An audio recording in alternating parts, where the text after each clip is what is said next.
Yo, can you hear me? You listening to WAW. What a week.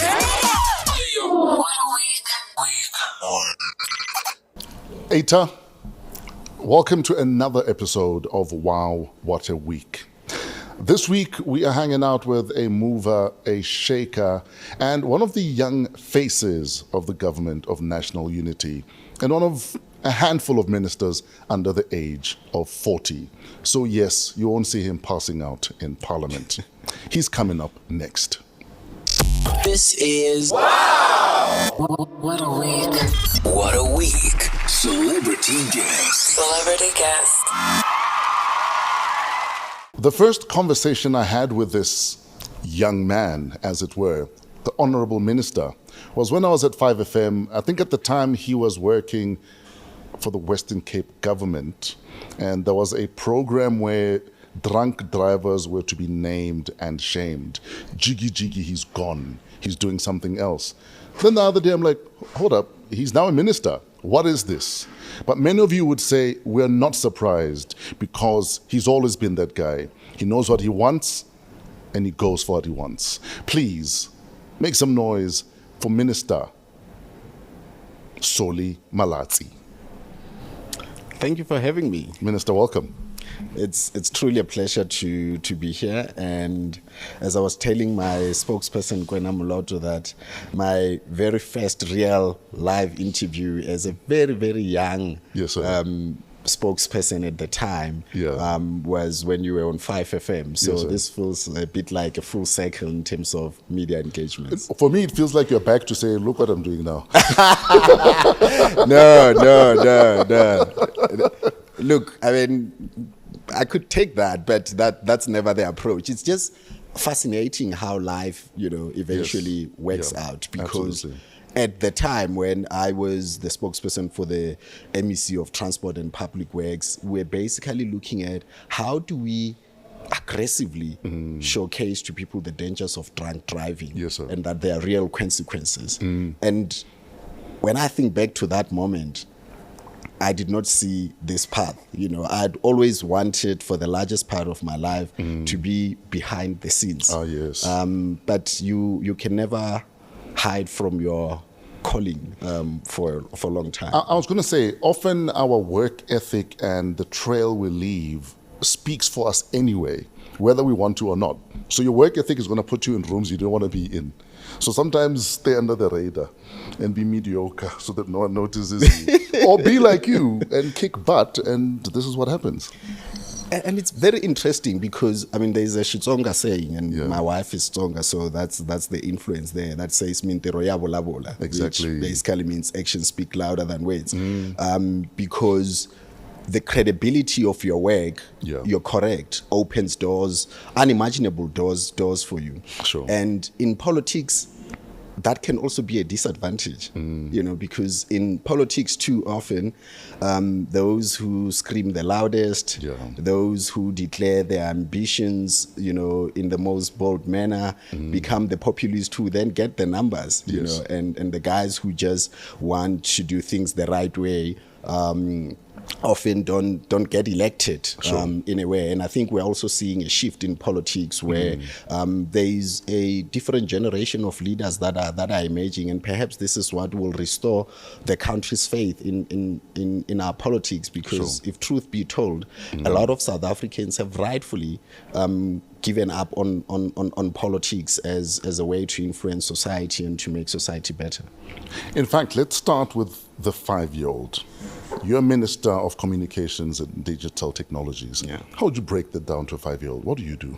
So basically, I'm the guy who oversees policy making in communications and digital technologies, covering broadcasting, postal issues, regulation of the media, and also looking in terms of access to connectivity, making sure that South Africans have access to internet connectivity, and that it's not just access, but it's meaningful access. And we also have a responsibility of looking after 11 boards. There are 11 entities that are under the Department of Communications, ranging from Post Office, Centec, which is responsible for signal distribution, and the South African Broadcasting Services. So my primary responsibility with those is to ensure that they are properly led by having boards, the management, and that they do the right things, which is not always easy. So before the government of national unity, and had the GNU not happened, where do you think your trajectory would have you at this very moment? I would probably be, in Parliament as one of the opposition, on the opposition benches, probably one of the prominent voices in the DA as the official opposition, primarily because in the previous Parliament, I was one of the whips. So the whips are the senior leadership of any party in Parliament. So I'll probably be that, yeah. So let's go to that fateful week of negotiations. Yeah. Where were you during that week, and what role did you play? So I think we'll break it down into 3 sets of weeks. Okay. The immediate week after the elections, the election results, where I think a day before the official elections, a trend was emerging that no one has a full majority. Yes. And that the scenario that it was leading into would require the ANC and the DA to talk to each other. At that time, there was indications from the senior leadership of the party that we needed to then send feelers, to the ANC about the need to have a conversation. And it felt like it was a very short period, but it was a very long period of anticipation. Yes. Then, sussing out meetings were happening. The official results then... It felt like a courtship. Yeah, it was. Like I've known you from across the room, but it looks like we might have to stay together now. Yeah, and guababa, in the initial stages, So because I think initially no one wanted to make the first move. Yes. Right? And then when the picture was clear... Is it no one wants to make the first move because of the uncertainty, or was there a bit of arrogance from both parties that they must call us? No, I think, and I'll speak on behalf of the DA. I think it was, let's have a clearer sense of what we want to do first, right? So that if let me tell you what I'm bringing to the table first. And be certain of what I'm bringing. Because organizations are also very complex, because there are internal structures that need to be consulted along the way. But the leadership must go to the rest of the organization at least with a preliminary proposal. Otherwise, you're just going to be thrown into all directions. So in that first week, the most important thing was we need to establish a team of our negotiators. Right, so that we can have people that lead the conversation. So that's what we did then as the DA. The second week it was clear that the ANC was also setting up its own negotiation team, find time to negotiate with actually the real people also, because there are people who are representing themselves as claiming to represent the organization. It's always the case, and I think it's like that in politics, even at local government level. I'll just give you a funny example. You go to an event, you'll meet a guy who'll tell you, it's mayor. When I set up company, it's mayor, and then maybe look, there are a lot of chances, and the lower you go, the more prominent they are. Absolutely. Right? But sometimes it's also just lobbying. People first want to, before they send their senior leadership, send people who will suss out the temperature first. Sure. So that second week was, one, the logistics of having our negotiation team meet with the ANC team. And because mostly our negotiators were coming from Cape Town, also aligning flights for people to be in here. Then there was a lot of back and forth. Is this thing going to be only the DA and the ANC? And the conversation then evolved into the ANC, including other parties.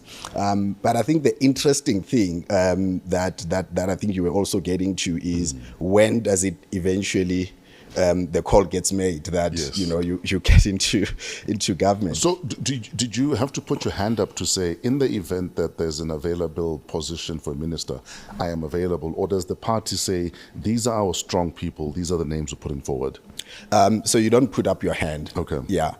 Some people, and it's very interesting because in politics, you can put up your hand without raising it. Yes. Fraternize to the leader or the key, and then have other people doing your bidding. But in our case, we give whoever is the leader of the party to make key decisions. Okay. Then those key decisions have to be ratified by our senior decision-making body, which is called the Federal Executive. So the leader had, in this case, John Steenhuisen, had the prerogative of identifying people that he thought would make a good showing for the DA then in government. Obviously, present those people to the president of the country. Yeah. For their formal appointment. But it was very interesting that, and too many people have asked me this, did you get a call from the president? Yeah. No, we didn't. It was a very interesting thing. The call comes from John to say, look, I need your CV. And he was also careful in his words because in politics, things can change at the very 11th hour. We are considering you into our team that's going into cabinet in order to give the president a sense of the individual and what they are qualified in. Let's have your resume, and we submit those. When it was clear that the president would be speaking on Sunday night, announcing the cabinet, I then got a call from John on Saturday evening. I was speaking at a DA Young Leaders event and got so many missed calls. And it's never a good thing when you get so many missed calls from your party leader. Absolutely. So I was scared to call. So I texted, he was like, okay, the president might be making an announcement tomorrow. Why were you scared to call? Because when you are in the background and you are involved in terms of the discussions, right, there are two likely outcomes at that stage. Yeah. That one, your name was in the pool. Sure. It could be negative, which comes with a degree of disappointment.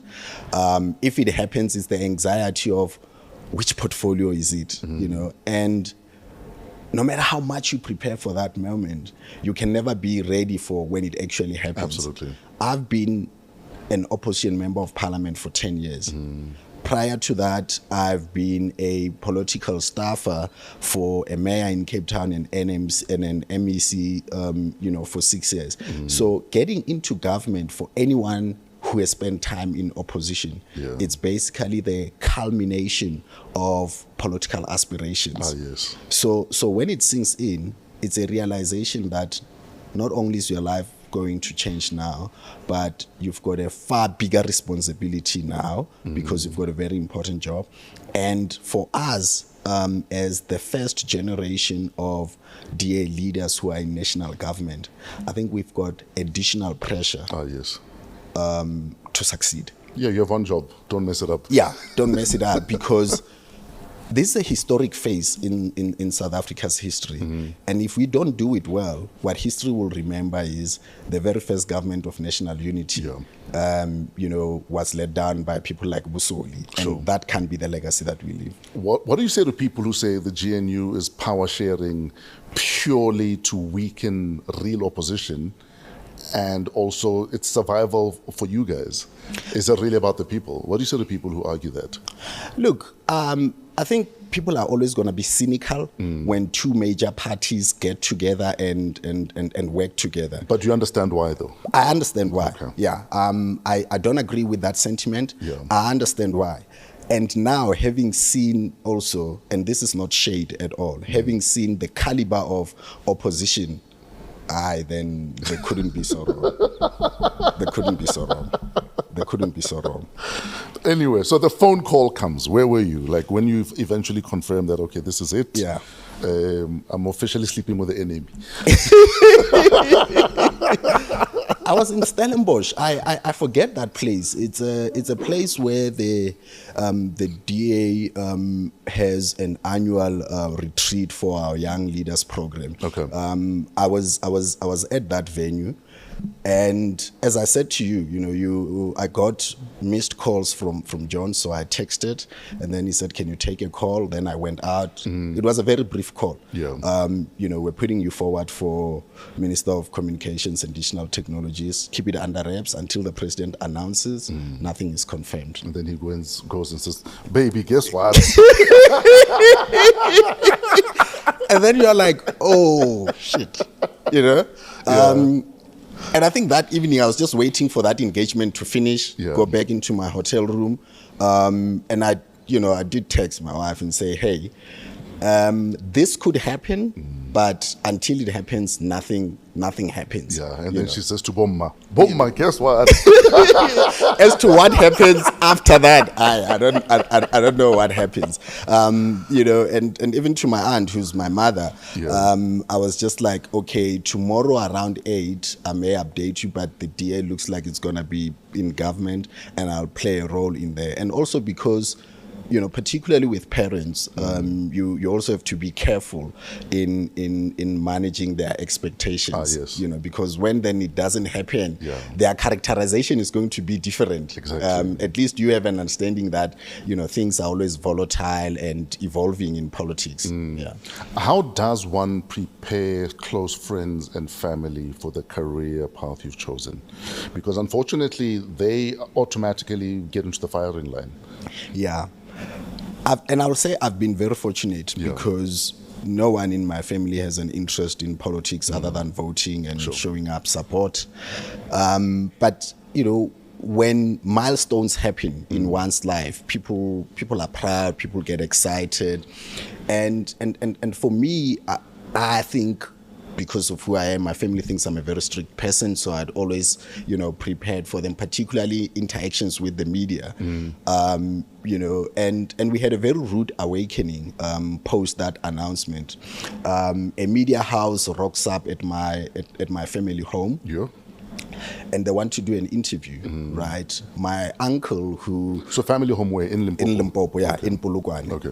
My uncle, in a panic, then calls me, right, to say, there are people here who want to interview us about you. Have they spoken to you? I was like, no, they haven't spoken to me. And why are they even taking shots of the house and the gate? Because my house is directly opposite my family home. Exactly. Right? And he was very strict. In fact, he chased them away. Right. And when I eventually find out which media house it is, and then called their head of news, they are like, yeah, we're doing a profile piece. But I'm like, you're invading other people's privacy. That aren't part of this journey. So I think it's also the openness with people around you. Sure. And taking them along through that journey, because it's important for them to, in fact, even for you to understand that you are inviting the world not only into your own life, but the people around you. Sure. Yeah. Absolutely. So this podcast is called What a Week. Yeah. And often we also look at things happening that week. And, the various stories in the headlines that we'd like to drag you into. Yeah. Or get your opinions on. And I think we can't not talk about Budgetgate. Yes. And the mess that became Budgetgate. Yeah. Before we talk about the finer details, should Minister Godongwana resign? In your humble opinion? In my humble opinion, I think it's going to be very, very difficult for him to have credibility in this role going forward. Is that a yes? Based on, look, he's a colleague, so and I don't want to be politically correct. Okay. I don't want to be politically correct, but I think the episode itself. Hey, his life is complicated in that way. I don't want to be inconsiderate to a colleague. Sure. But it was handled wrongly from the onset, and it was avoidable. And when those things happen, if someone doesn't take a decision to reflect, sure, whoever is their boss must make the decision for them.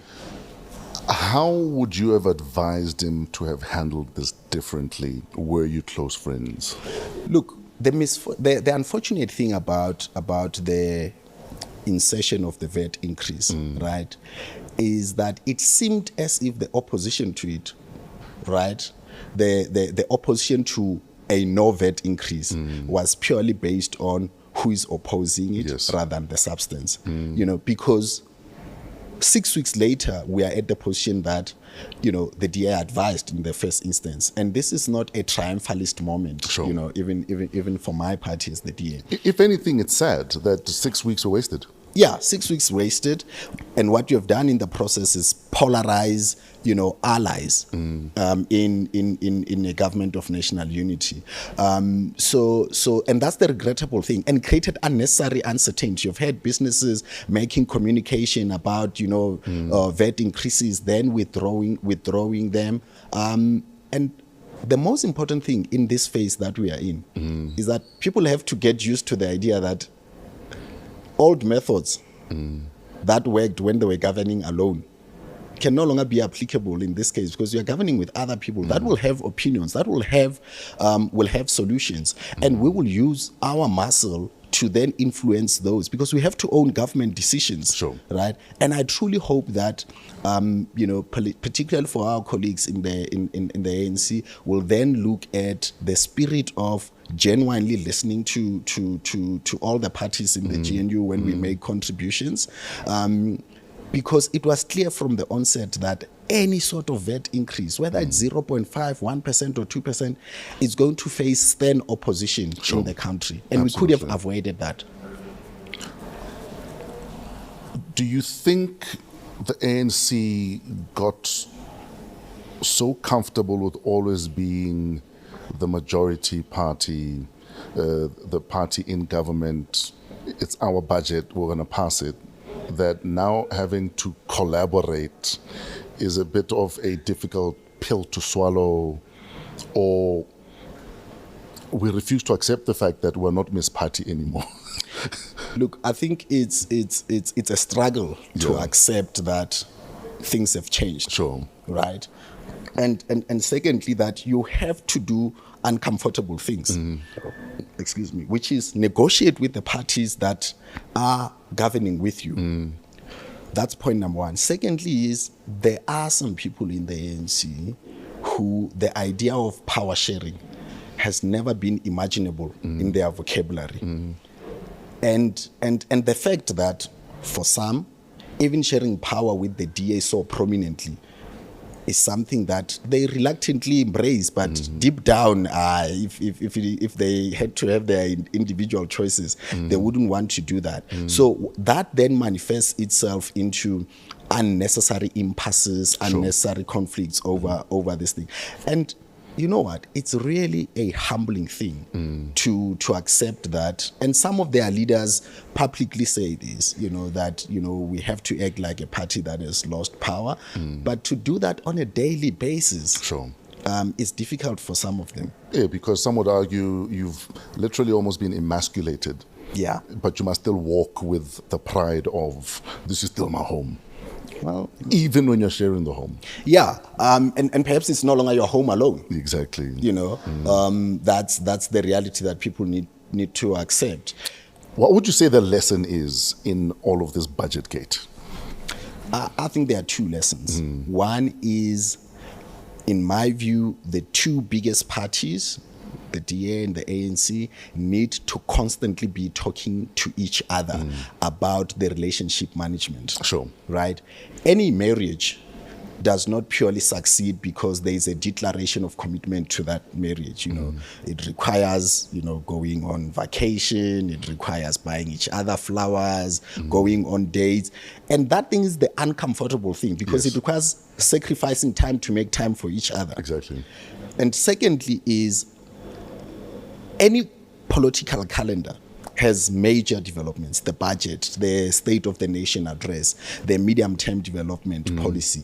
And then across portfolios, there are very prominent issues that we know historically as parties we've been on opposite sides of each other. Sure. There is a determination to say, okay, let's work towards a solution to those, because everything has to be negotiated. And it doesn't mean that you then find the answer in the first conversation. Sure. It has to be relentless. So for me, the major lessons are those two. Absolutely. Another big story this week is democratic South Africa turning 31 years old. Yeah. What are your reflections on the past 31 years? I get saddened when I reflect on it, right? Because in 1994, I was 9 years old. In fact, when the election happens, I was 8 years old. Yeah. I remember taking, a lunchbox from our family home to go and give my grandmother, who was in a very, very long queue outside what would later become my high school, to cast her vote. And the mood, it was a celebratory mood. And I think that celebratory mood was in anticipation that life will truly get better, right? And that a government, a democratically elected government, would rise to the occasion of serving all the people. And being part of government now, one of my earliest discoveries, which bothers me every day as I go to sleep, is what a missed opportunity, we have. And that is aggravated by the fact that if there was no corruption, if there was no self-interest, if there was no, tolerance of incompetence, our country would be so far. Our country would be so far. Should be flying. And interfacing with this every day, Fresh, is it's heartbreaking, because there are people who have built, and some of them are public servants, who have built their lives around cheating the state, right? And then they meet an eager, and I'm not generalizing, there is components of the business world that, contaminates politicians and public servants. And in that trinity, the actions of that trinity is robbing the country of its true potential. And that for me calls for, and that's why I'm in politics, right? I'm in politics because I believe that the way in which the negative elements have contaminated what public service is means that solid individuals are now discouraged, from taking an active role in politics out of fear of, their careers being blemished, or being bullied, or simply being overpowered by the negative forces that are still in charge of the state. Has the horse bolted, or can it still be brought back to the stable? I think it can still be brought back to the stable. And I don't say this to portray, me and my fellow colleagues as messiahs during this time. But I think we can't give up on our country.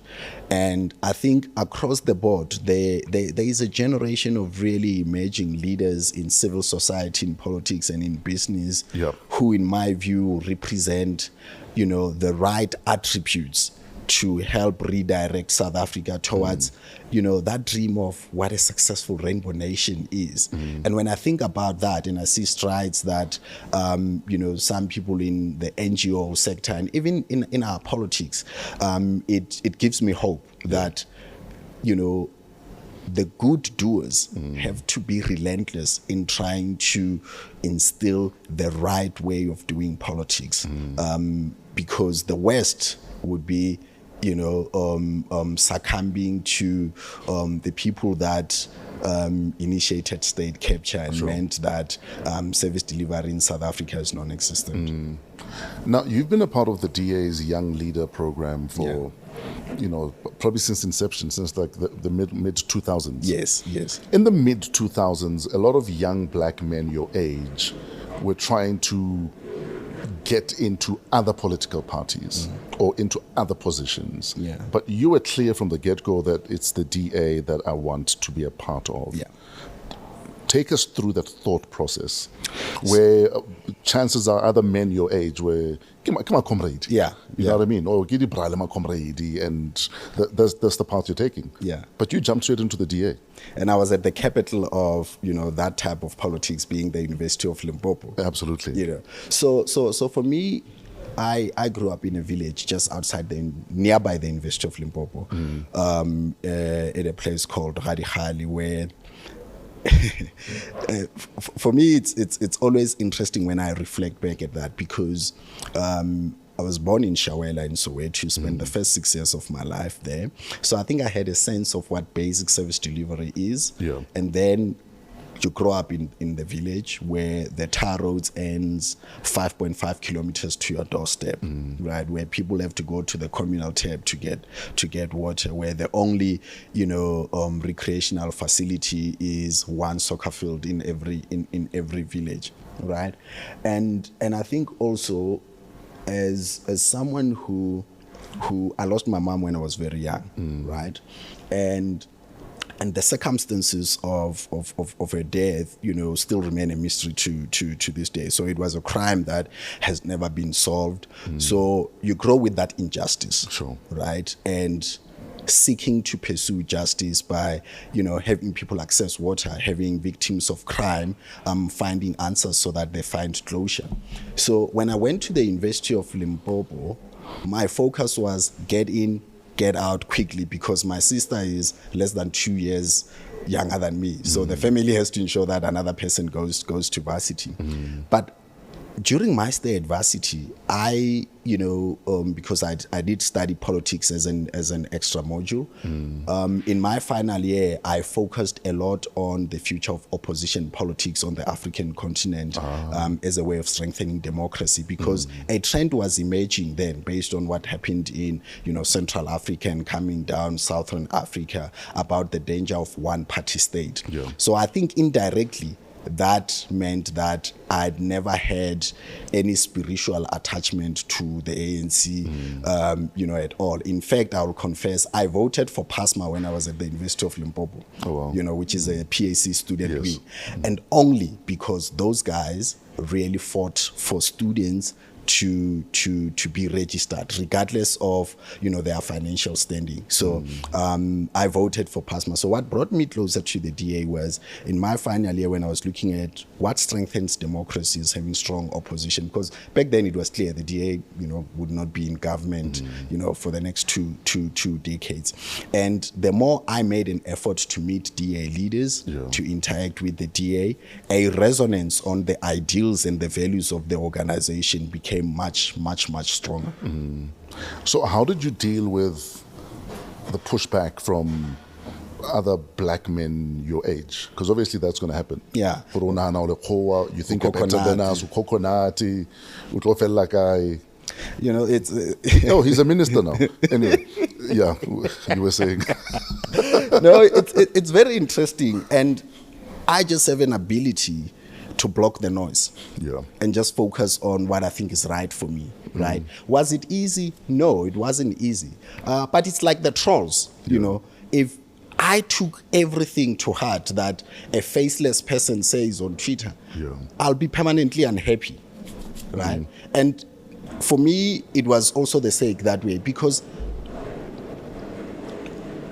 communities and societies are intolerant of difference. Because people are so acclimatized to normalcy, and people are abiding by, a certain sort of norms and values that have been imposed by other people. I think it was hard for my family to hear those things rather than for me to hear them, because for me, I was like, it comes with the territory, and if the worst you can say is that and not my ideas, then shame on you, not me. Another big story in the news over the last week or two, I mean, you speak about the death of your mother and how you don't have closure because there's still unanswered questions. One of the big stories over the last couple of weeks has been the death of Kgosi Albert Luthuli. What are your thoughts on that process? Sure. Look, justice has to be done. That's, as someone who knows the weight, of trying to find closure. I think the right thing for not only the family, the Luthuli family, but the organization he belonged to and everyone who revered him and held him highly, is for the actual truth to emerge. In that, it's very important for healing, and it's very important also for forgiveness. Absolutely.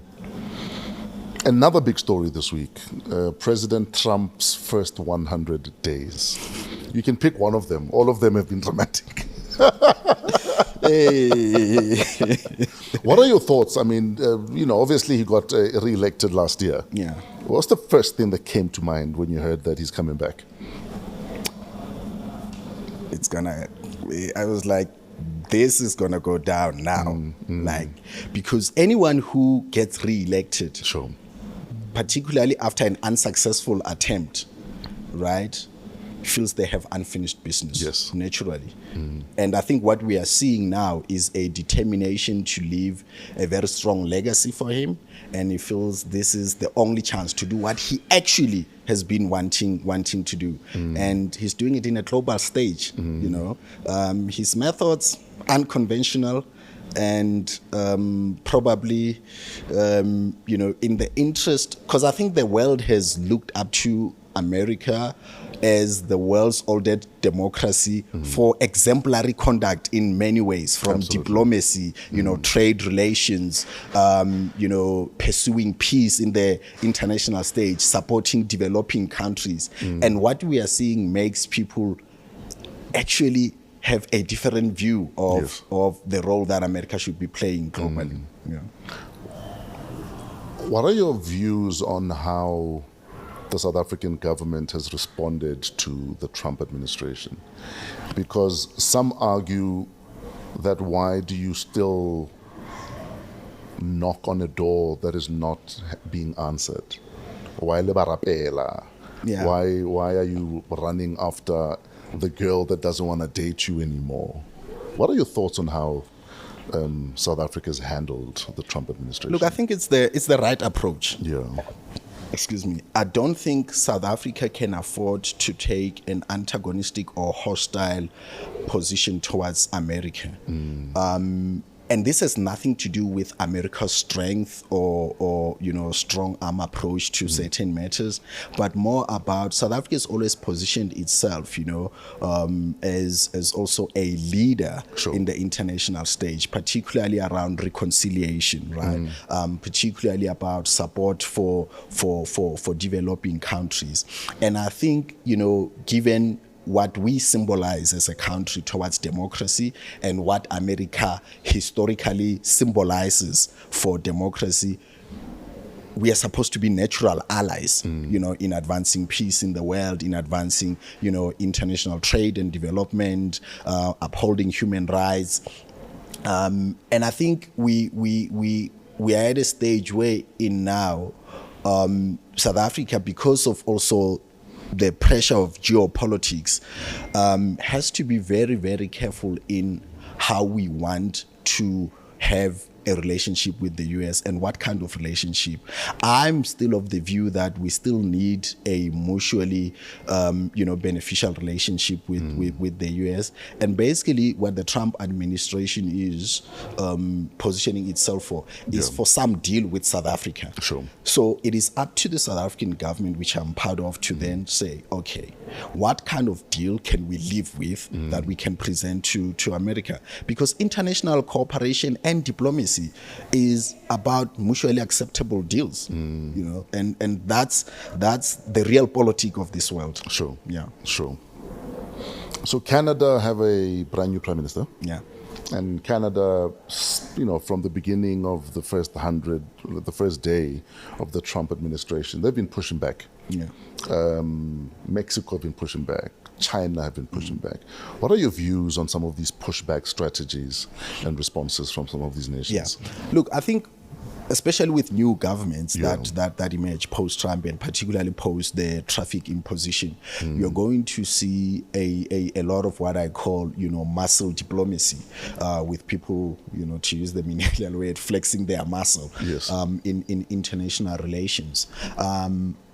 My view is that no country in the international stage can be an island, right? And no matter how wealthy, no matter how strong you are, or no matter how ambitious you are, you eventually need to work with other countries and not isolate the superpowers, and not out of fear, but on the reality of what advances our political and economic interest in pursuing a relationship with the US or China or Russia, and what values guides those relationships. And you know what? I think what often dilutes diplomacy is the egos of the big men in politics.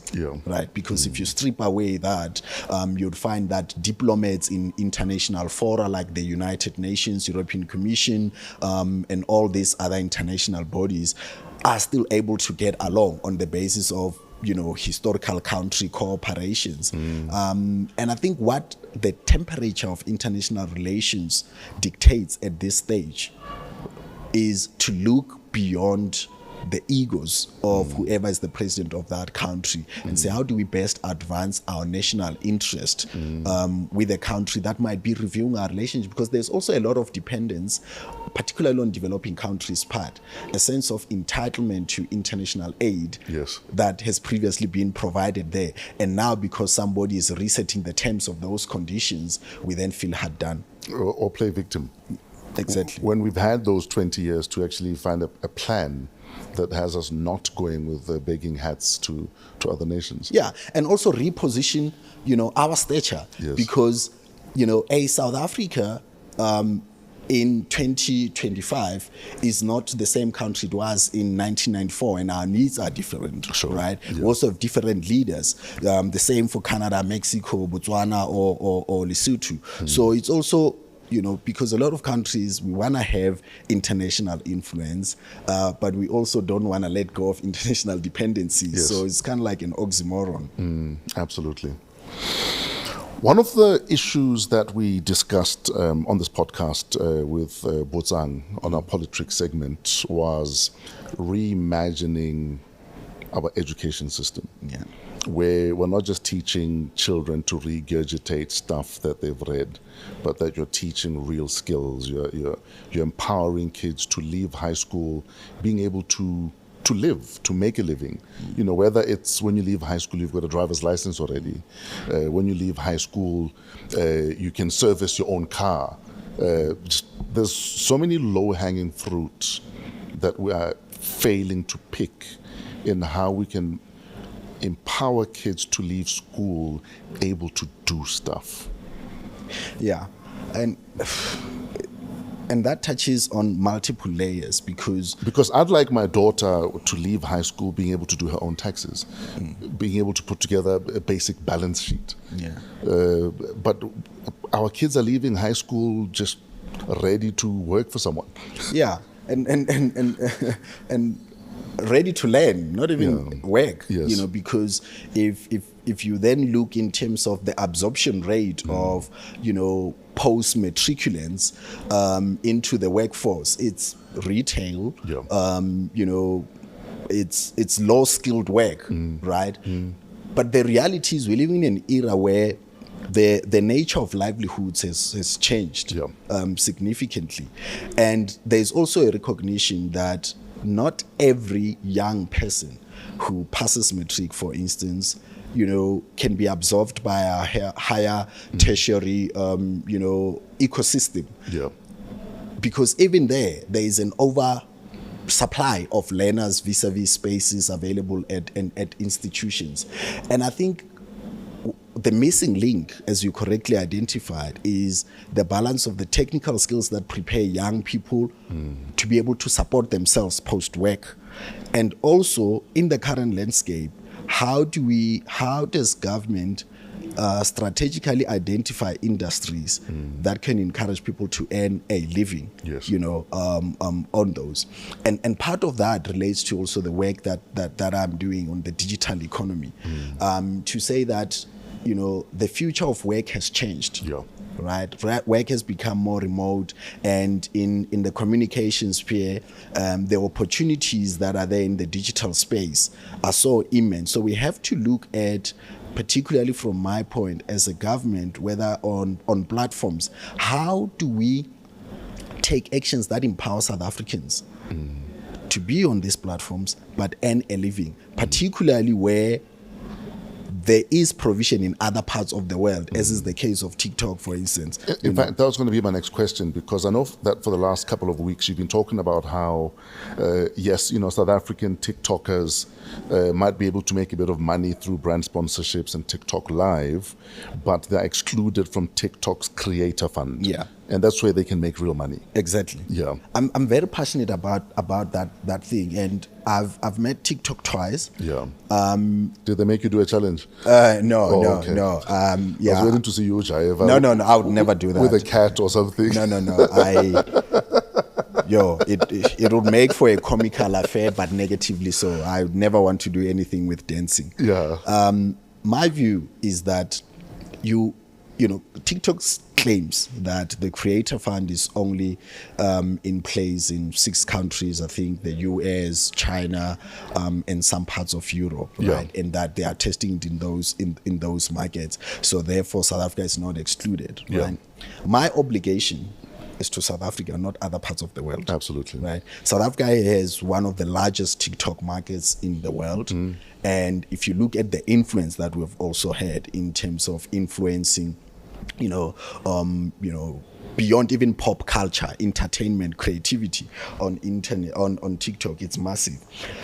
Therefore, we are a fertile ground, particularly on the African continent, for the expansion of this Creator Fund, because we have to be fair. And for me, this is a matter of economic justice, right? More than a cool thing to have for our creators, because these platforms make a lot of money of the creative work of our creatives and our digital content creators. Therefore, I'm going to push with everything I have to make sure that we get justice for our content creators. You've had 2 meetings with TikTok. Yeah. What happened at the first one that you needed a second one? So at the first one was highlighting that there is a brewing movement in South Africa, right, of displeasure around the fact that our content creators are not justly remunerated for their work. The second meeting was I got invited to one of their summits, and I took the pleasure of using their platform to say that as South African, as the Minister of Communications, this is one of my obsessions. And I kid you not, Fresh, I'm going to be pushing, if it means also... But what are they saying that we need to push? Well, they're saying that we're testing this in the other markets, and that... So test it here. That's my view. And they claim, and I don't want to speak on their behalf also, I don't want to speak on their behalf. But I mean, for me, their argument doesn't hold water in that they claim there is sufficient in the current reward system for our content creators to make enough of a living. But there's still the disparity between what is applicable in the US, in parts of Asia, and Europe. And if for me, it means, and I've already started speaking to some of the ministers on the African continent, that we need to organize ourselves in exerting pressure on TikTok. Maybe you need to take a leaf from the book of Donald Trump and be very hardline about it. Yeah. There'll be no TikTok in South Africa anymore. Look, maybe that's where you need to go. That would be the extreme. Yes, sir. That would be the extreme. I believe that extreme interventions become the last resort. Sure. Yeah. And more often than not, people then just shut off. Yeah. And we have, and I think there's a recognition, no one in their right mind can deny the fact that it is injustice that you have a reward system that is applicable in other parts of the world, but you don't have it in markets that are almost the same size, but on a different continent. And I don't think that an institution like TikTok would want to live with the burden of perpetuating, economic inequality. I was going to say, because there's almost a tinge of imperialism that the Africans, so let's give them the scraps and let's give the so-called more developed markets the bigger piece of the pie. And hence I make the point that I don't think the senior leadership of TikTok would want to look at this and live with the stain of perpetuating economic inequality in the digital space. Yes, because that would be far more costly for them rather than opening up the way for the creator fund to be in here. Because you know what happens when societies feel that they need to fight against inequality. It leads to disruptive actions. Sure. And I hope that, the penny drops to realize they've got a golden opportunity. They've got a golden opportunity to say that, one, as a part of a commitment to making sure that there's economic fairness, let's extend this. Let's do what is right. Yeah, let's do what is right. That's all. And for me, the advocacies start here in South Africa. Absolutely. Yeah. A massive story this week has been the MacG Minnie Dlamini story, where MacG sadly and unfortunately decided to body shame Minnie in a way that I never thought I'd hear anything like this on any medium anywhere on the planet. And MacG is my boy. I love him to death, but I don't know that I can sit and say what he did should be allowed to it's not right.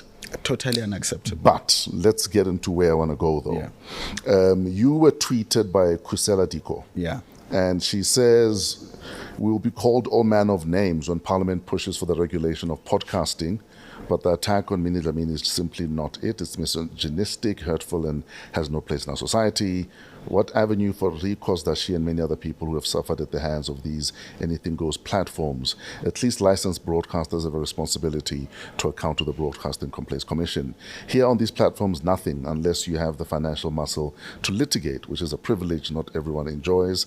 I hope this matter is in your very full in-tray, Minister Soli Malatsi. You saw the tweet, right? Yeah, I saw the tweet. Yeah.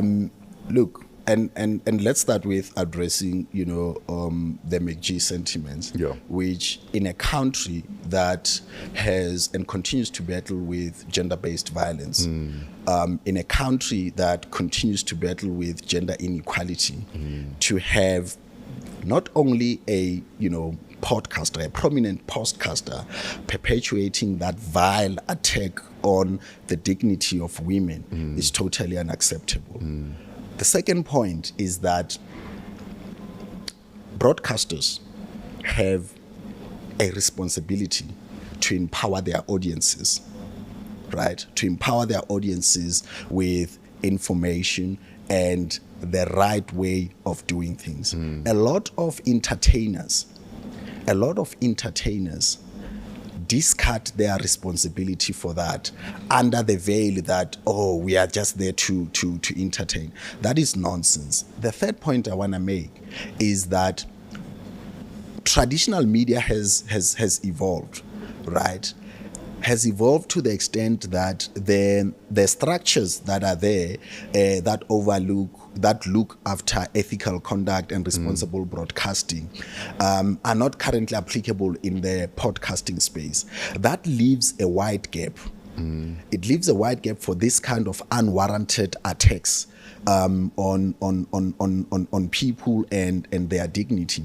And I think that it is the right thing, and we will be kicking off the process of looking how do we best ensure that we set up at least a structure that can give audiences the right to seek recourse when their dignity has been hurt by podcasters, and also when misinformation and fake news are spread to those platforms, because the Broadcasting Complaints Commission wouldn't be the right instrument in this instance. But my view is that we can't afford to continue with a space where there is no authoritative body that looks over responsible broadcasting of podcasting. What do you say to people who argue that, but there's always a recourse?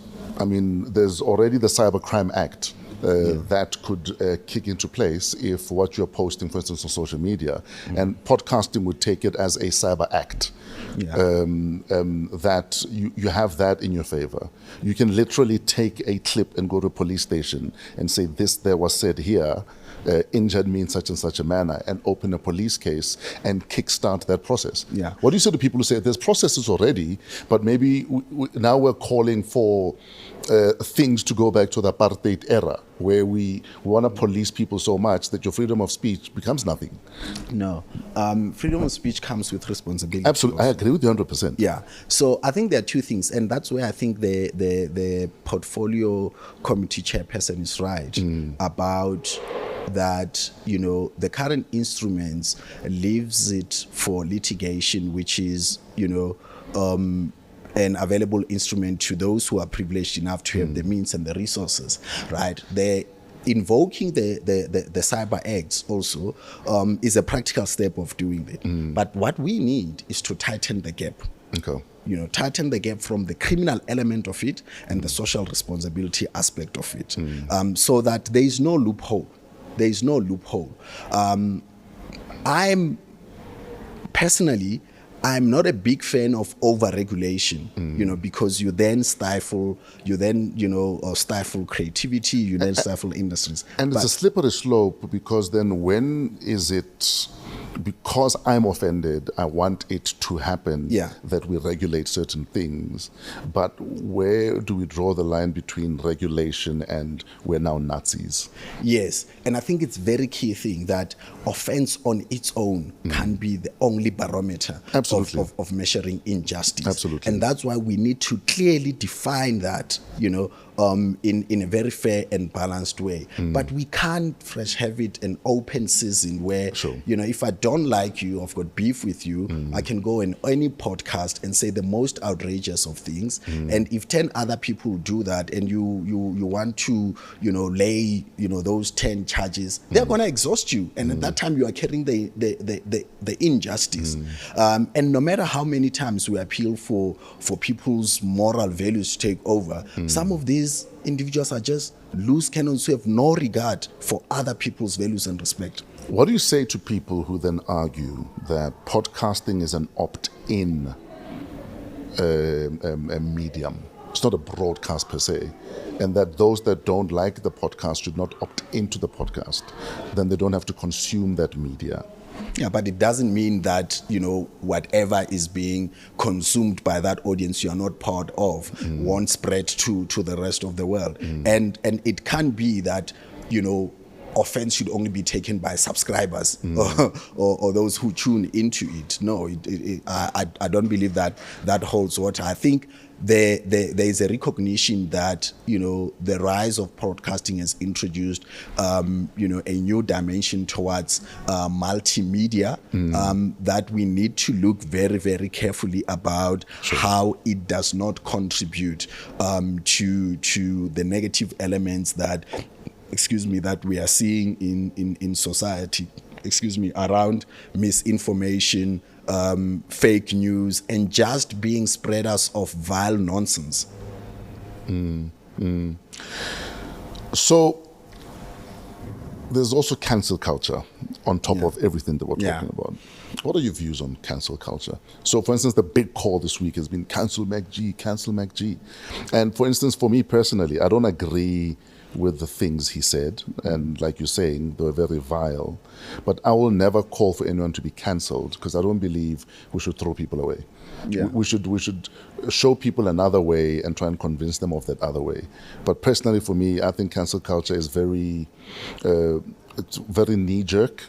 It's very myopic, and says that we might as well cancel your uncle that was sent to jail for whatever, because we're now throwing people away because we don't agree with them or we think they're vile. Yeah. I believe genuine mistakes happen. Yeah. I believe that other mistakes happen because people are ignorant.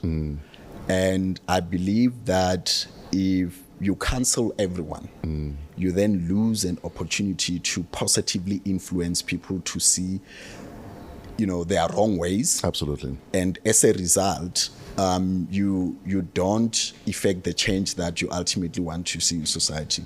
So I am not an advocate for cancel culture. I feel like, if we take the permanent approach of canceling each other out, then we are going to end up in a permanent standoff, in the universe. I will always believe in the power of persuasion, but there has to be a line also. There has to be that line, because unfortunately the reality of human nature is that other people are lost causes, and therefore that's when you can trigger other instruments, and those can be legal instruments that gag people if needs be. Absolutely. What's your favorite podcast right now? I don't watch a lot of podcasts. I don't watch a lot of podcasts, but there is one on, I just forgot the host, on mindfulness that I embraced over 3 years ago.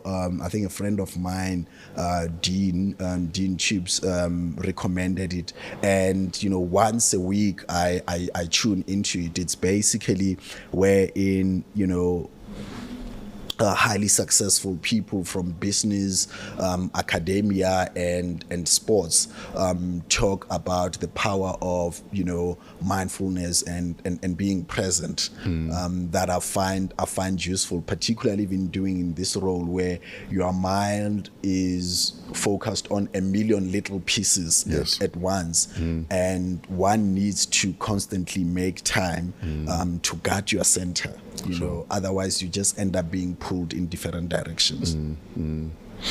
Minister, we are running out of time. I'm going to need us to wrap up. I want to wrap up with certain things this week that happened in your life. What was your biggest challenge this week? Hey, I've got a 2-year-old son, my guy. Yes. Why would you do that to yourself? Hey, I've got a 2-year-old son. The guy doesn't sleep. Yeah.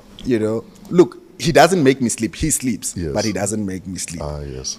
He's got his feet on my face, on my chest, and I sleep very late. Sure. So I get to bed around 11:30 or midnight, and I think that's when he's in his comfort zone. Sure. But then it means, hey, man, I am at the mercy of a 2-year-old healthy, bubbly and energetic kid, and I'm like, my guy, I just need 1 extra hour of sleep. Yeah. And this week has been on his worst behavior. No, he's 2, so good luck. Yeah, I know. It's gonna carry. How many kids do you have? I have 1. Yeah, okay. And not only 1 I know of, I absolutely have 1. Absolutely have 1. Categorically, there aren't any others. I have 1. Without any fear of contradiction. Mrs. Minister, we hope you're listening. There's only 1. Do you plan to have more? Would you like to have more? I believe that every kid deserves a sibling. Sure. I just think that being the only kid, robs a kid of, the joy of an immediate community, and Sure. that community being the family. Maybe it's because I come from a very big family, so of course, yes, I'd love to have another one. But as you know, that's not a conversation for me alone. Absolutely. It's not a one-man show. No, it's not. Biggest achievement this week? Biggest achievement this week would be going through my to-do list. Yeah. I think the disruption of the long weekends and the Easter weekend, one has been deferring, work stuff and even some personal stuff, but just clearing my to-do list has been very liberating, kind of like make me feel I'm being productive again. In fact, I'm looking at your tweet from this week, the week that was, a delivered keynote at SATA 45, engaged with platforms to support SA creators, attended Portfolio Oversight Committee, engaged the media on G20 and tech entrepreneurship. Until next time, let's stay connected. How important is it for you to also update us on your goings on at your department? I think it's very important. One, because a lot of people have no idea what ministers do on a day-to-day basis. What do deputy ministers do? They deputize ministers, but they are all. In my case, my deputy minister has got a fair chunk of responsibilities looking after the South African Post Office, the Post Bank, and also our commitments on the continent. Okay. Yeah. Okay. So you're still telling us about updates for the week? Yes. Yeah. I think it's very important for people to have a genuine sense of what ministers do on a day-to-day basis, and I've taken the approach that, particularly for young ministers, it's important to showcase that, there is a mischaracterization that ministers and politicians are, useless, they are lazy, fat cats, they don't know what they are doing. So the purpose of my weekly newsletter is to share with the public in a transparent manner the work that we are doing on a day-by-day basis, in order for them to make a determination that you are working or you're not working. Absolutely. Yeah, spanning. Yeah, it's not just about, going to cabinet meetings and seeming busy, because that's the other thing. You can seem busy and not productive. I know it might be a chicken and an egg situation, but how much of it is, I want to update you guys, but how much of it is also, I want you to guys see that I'm working because there's an election coming. There's an election every 2 years, every 5 years. I think I just took a decision when I got into this, that it is very important to communicate with the voters and the South African public, right? Regardless of whether an election is there.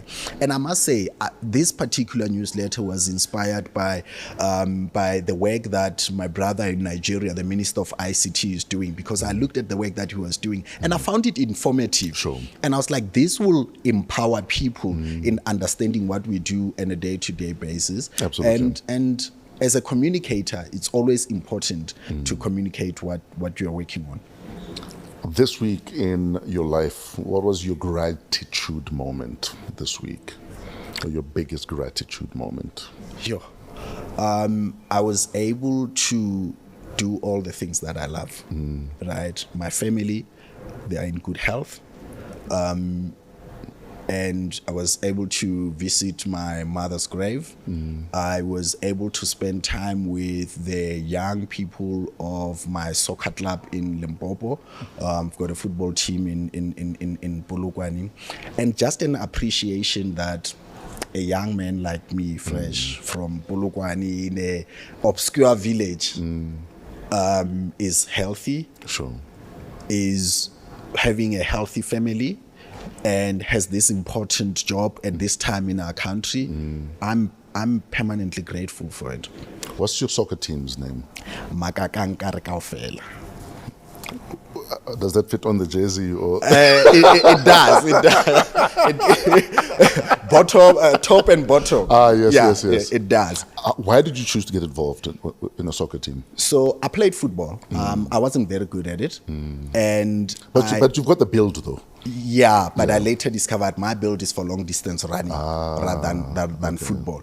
I played football because there was only a soccer field. There was nothing else to do. There was nothing else. Yeah. And I tried track and field in primary, but I was slow. And also I think the embarrassment of being out-sprinted by my younger sister. Sure. So I was like, focus on disky. I decided to have a soccer club because when I was young, our community football team did not have support from anyone. Makrot Manakasi were not interested in it. And when I got into my 20s, I had nephews. They were 8, 9. And a friend of mine was also in the same position. And we realized that if we don't set up and revive the football team, we're going to lose this kid to the negative role models. Absolutely. Because the positive role models, what do, Fresh? They live out they live out of their cassis and go and settle elsewhere, and we leave these kids, in the hands of vultures. Sure. But they are present, so people look up to those. And I've seen the power of sport and opportunities in giving people hope about a better chance for life. Yes, sir. Yeah. Your proud to be South African moment this week. My proud to be South African moment. My proud to be South African moment this week. I think a celebration of Human Rights Day, right? Because it is. I think sometimes a lot of people don't fully appreciate what a difficult road it was to get South Africa to freedom and democracy. And these holidays get reduced to doing nothing. Yes. Right? Instead of a moment of reflection and a renewal of what can we individually do to keep trying to make South Africa a better place, as those who came and fought and lost their lives for it. So that for me is a proud South African moment, because there are those people who still uphold that. In closing, do you think you guys will ever get more than 50% at the polls? And what do you think it will take for the DA to get more than 50% at the polls? More than 50% of the vote. Or is it a pipe dream? It's very ambitious. Yeah. I would say majority to be in government, because you don't need 50% to have a majority to be in government. I think it's realistic for the DA to get a sufficient majority to lead a government. The reality is that the future of governing is going to be coalitions. Yes. So it's a matter of who becomes the big party in that coalition. And I think based on our performance in the GNU and the forecast of South Africa's future, within the next 10 years, we should be able to be the largest party in any coalition government nationally. The DA has been accused of struggling to win the trust of the black majority. Yeah. Is that true? Is it perception? Look, I think the reality is we haven't grown as much as we wanted to do amongst black voters. True. And that is attributable to even our struggles to be, the largest party in the country. But there are very interesting interesting things that happened in the last election and even in the last local election. If you look at where Chris Papas is the mayor, Umgeni, the DA became the largest party there, and the largest percentage of voters are black. And I speak under correction. I think it was in Johannes, either Soweto or Tshwane, where in the last election we got more black votes than even the ANC got.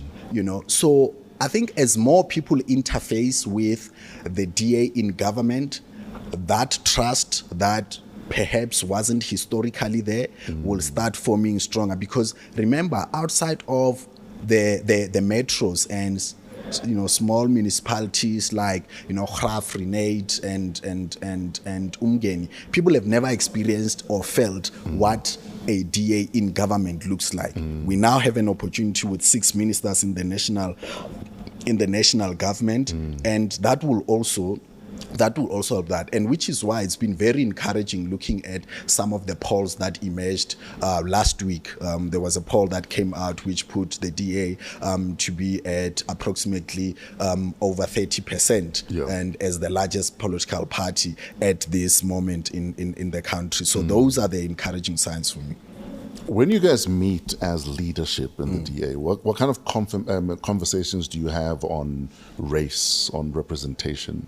Yeah, we speak very honestly in the DA about one, reconciliation, about nation building, and about race. In South Africa, particularly in politics, race is still a factor because of the history of our country, and also how division in our society has been perpetuated through race, and it's never uncomfortable conversations. It's about how do we bring South Africa together, recognizing how much of a factor race was used as an instrument to divide people.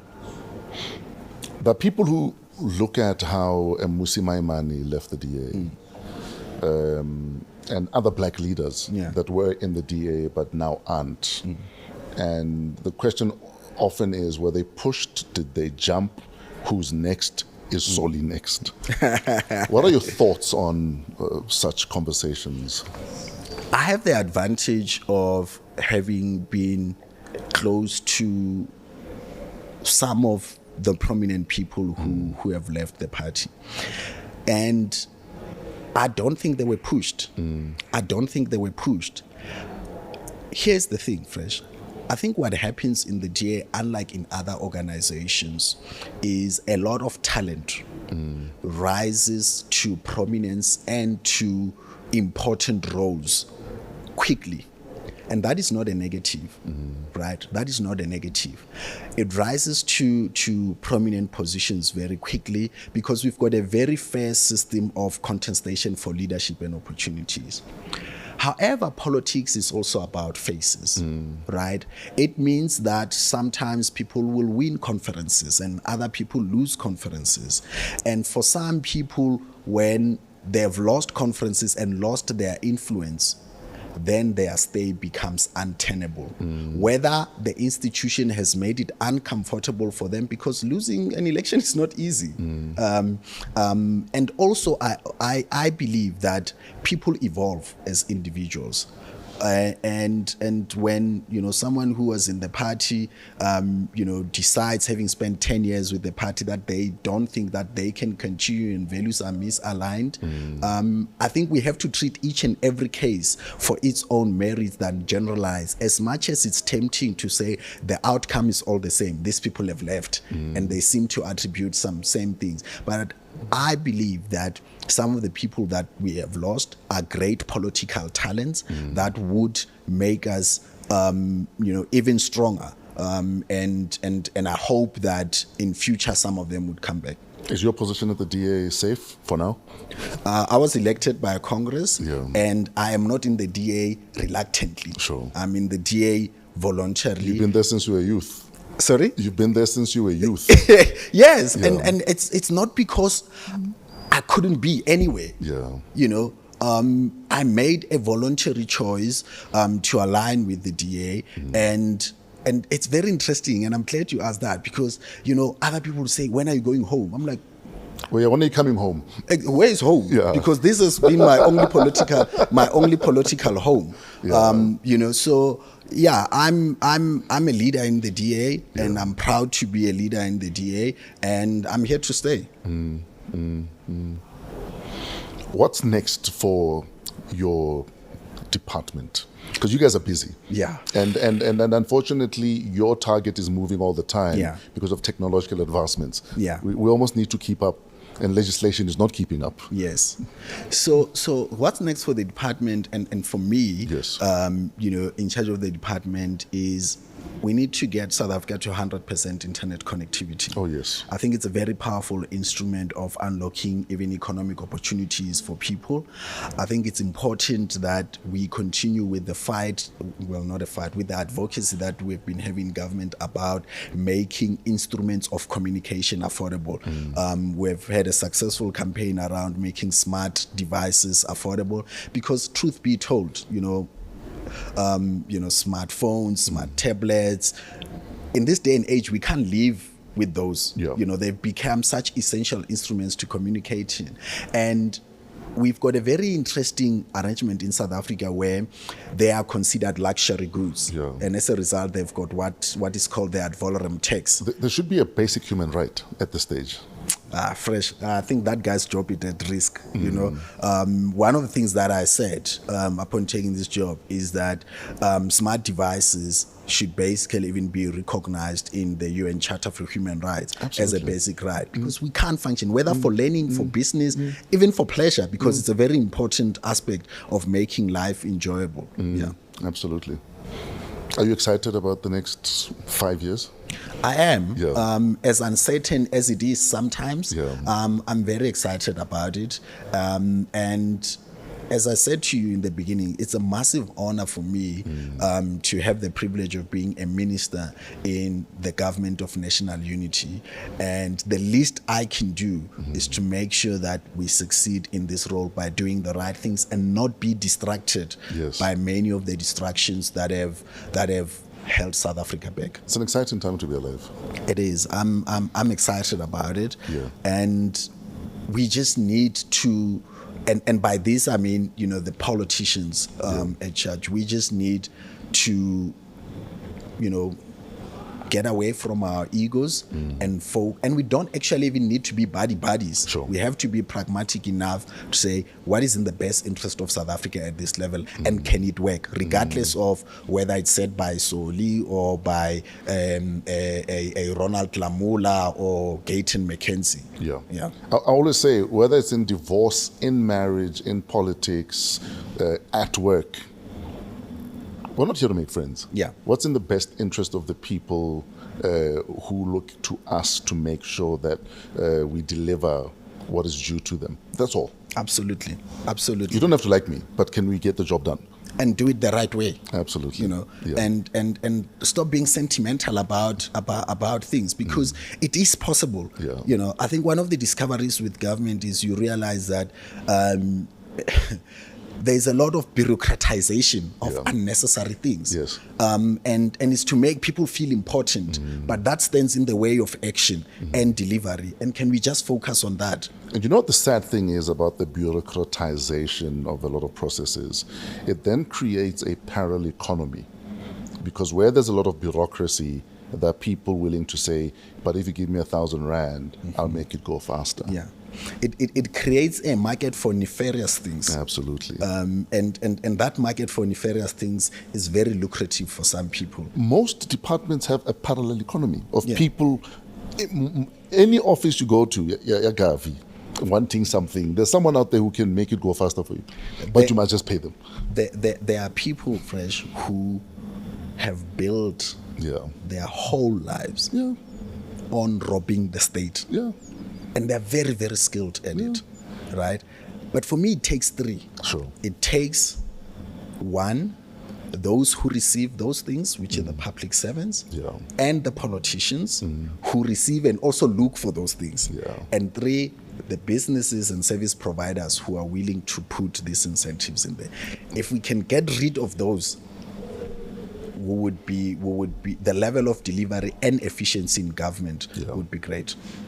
Finally, and I promise this is the last question. So Malatsi is president for a year. What are you changing? I would cut down the number of departments. Yeah. So your deputy is gone. Don't put words in my mouth. I would also reduce the number of government entities. Right? Because we are basically just, the architecture of government has just created so many boards, and we're spending lots of money paying for board fees, and those things can be incorporated back into the departments. I would make sure that every learner has access to a smart device, and that in school we teach digital skills because it aligns with the work that I'm doing in my portfolio.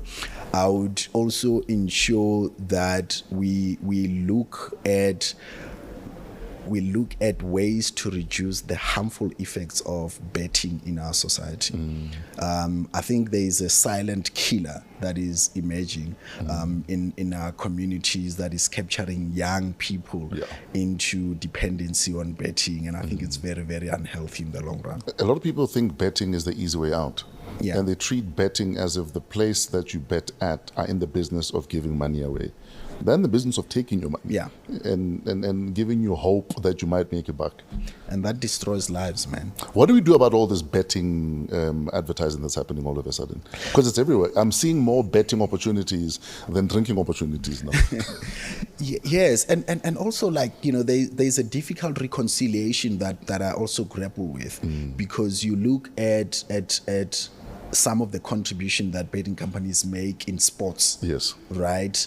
And you realize that, our sporting codes would be bereft of resources without those. But there's such an overwhelming overexposure to betting, Sure. For even young people. Absolutely. And that for me is dangerous, and that need to be relooked. How do you achieve responsible betting? I think we also need to look at overexposure to those times. Yes. And have and a friend of mine, Mahashule Ghana, is very, very passionate about this subject, and have a dispensation wherein this concept around responsible gambling, for instance, and betting, there is far more contribution than the current 1% contributions that are being made in there. Not necessarily to be punitive, but Yes. to minimize the risks and dangers of entrapping young lives into a dependency on something elusive as betting for a reward. I remember when you needed to travel to bet. You needed to go to a resort. You needed to go to a sun city. You needed to go to a wild coast sun. Now you just cross the road. Yeah, and even on your phone. And now you do it on your phone. Yeah. I remember when betting was your father saying, "Here's £5, go bet on Legs of Thunder there by the By the horses. by the horses." Yeah. Nowadays it's everywhere. And it's very scary. Yeah. It's very scary, and I think the betting companies also have a responsibility to be mindful of the socio-economic harms that they may not be fully aware that they are imposing on this generation of young people, particularly in a country grappling with high levels of unemployment. People, as you correctly set out, look at these as channels of easy money, and it's not. It's not an economic plan. No. To bet. No. Or to play the lottery. It's to find a rich partner. It's unsustainable. Yeah. Yes. It almost got over my head, that one. Yes. Yeah. Minister, thank you for your time. It's truly a pleasure. Thank you for agreeing to hang out with us. And thanks for being the humble. You've been this humble from day one. Thank you, man. And as I walked in, I saw you walking in with your PA, and I don't know what the other gent does. I was like, how? No blue lights. I was so disappointed. I thought there'd be guys with big guns saying, "Move out of the way, the minister is here." You guys were just walking, strolling here. Yeah, look, I think it's very important to also showcase to South African the right way of leading in government. Yes. And I think that is what has built a disconnect between leaders and the public. Absolutely. And if we can be that bridge that reinstalls faith in our leaders in government, that will be half the work done. This is a privilege. This is not entitlement. And anytime this can go, but who you are as a person stays with you permanently. And my approach, as I always tell my team, is be the person you are, even in this role, because this role is only temporary. If the GNU collapses, it mustn't be difficult for me to bump into you working in there, Exactly. Other people, once they no longer have those titles, you don't even see them socializing. It's like they're done off the surface of the earth. You can't have your wife now asking, "Oh, and then blue light, you guys know." Exactly. And those things are tools of trade. Yes, they are not entitlements, and they become distractions, quite frankly. Minister, ke a leboga. Thank Thank you for your time. Ladies and gentlemen, please make some noise for Minister Moba. Is that as in Emily? Soli Malatsi, is it? But can we discuss Moba? You know what Moba is? Yeah, Moba is Mili. No, it's a sugar cane. Oh, sugar cane. Yeah. Okay, no, ka Setswana ke ntshe. Yeah, ka Sepedi ke Moba. And I guess the only thing I connect with that, and it used to be my lousy pickup line when I was very young, is that I'm sweet. But if you chew long enough, I won't be. And also I'm tall, because most sugar canes are tall. That's Absolutely. it. Yeah. Ladies and gentlemen, he delivers exactly the way sugar cane should. Please make some noise for Minister of Communications and Digital Technologies, Soli Malatsi. Coming to you from AMP Studios, downtown Johannesburg, we're part of the Africa Podcast Network. Email waw@africapodcastnetwork.com. Shout out Trevor and the team for all of the cinematography, additional production by Lati, social media behind the scenes by YBF, and our executive producer is Keletso Modisakeng. Till next week, have a wow week in spite of yourselves.